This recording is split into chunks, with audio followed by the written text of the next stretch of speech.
Kriminalët e luftës duhet gjetur dhe sjellur ta vuajnë dënimin për gjykimin mungesë është një hap jashtëzakonisht të rëndësishëm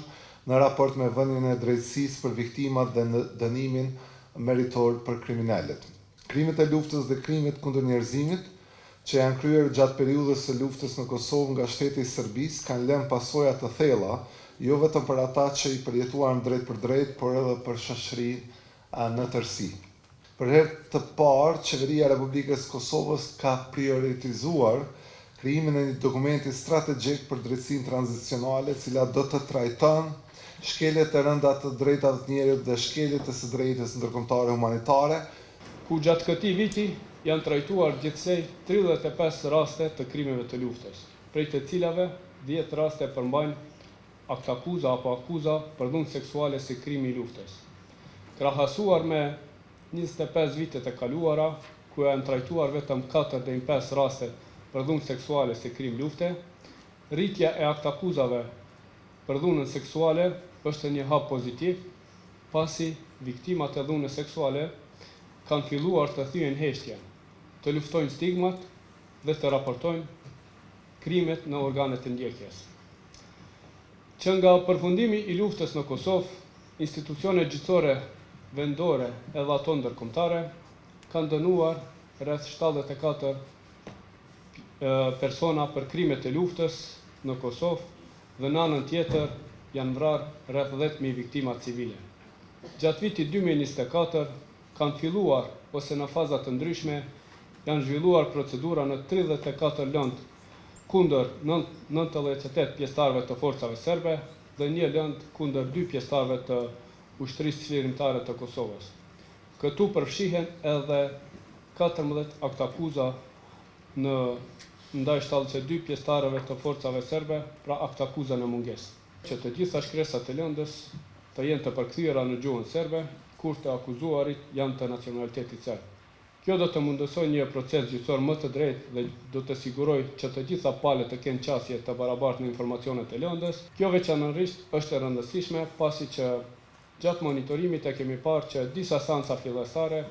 janë shtyher për shkak të mungesës së dokumentacionit të përkthyer. Fondi për drejtën humanitare në Kosovë tash e disa vite në rekomandimet vjetore e thekson domosdoshmërinë e vendosjes së bashkëpunimit juridik me Serbinë. Qeveria e Kosovës duhet të angazhohet që në negociatat me Serbinë të vendoset edhe bashkëpunim juridik ndërkombëtar. Sot besoj që jemi shumë më mirë se para 6 viteve. Ndryshimet e shpeshta në departamentin special, avancimet dhe pensionimet e gjyqtarëve janë një nga sfidat kryesore këtij departamenti, për shkak se s'po mujmë me majt një lloj kontinuiteti dhe thotë mbi faktin që gjyqtarët duhet me pas një përgatitje profesionale dhe specifike për trajtimin e këtyre rasteve. Prandaj një trajnim i vazhdueshëm dhe efikas do të ishte nevoja më e domosdoshme në mënyrë që padyshim që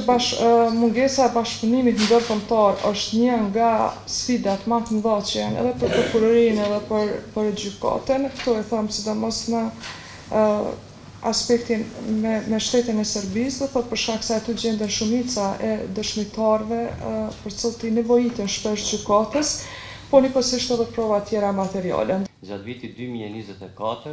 kemi ngritur 14 aktakuza ndaj 25 persona. Vetëm në 3 mujorin e parë të vitit 2025 kemi 4 aktakuza ndaj 6 persona. Sidomos nga viti 2023 kemi bërë punë të konsiderueshme në adresimin e rasteve të krimeve të luftës, sepse vetëm gjatë këtij viti për 2023 dhe 2024 kemi rreth 30 aktakuza, që është numri më i lartë deri më tani ndonjëherë i adresuar. Në total për gjitha aktakuzave që kemi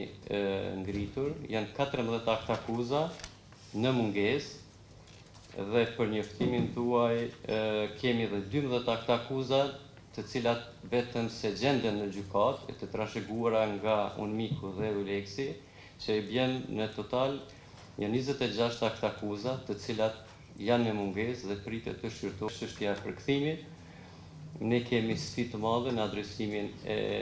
nevojës për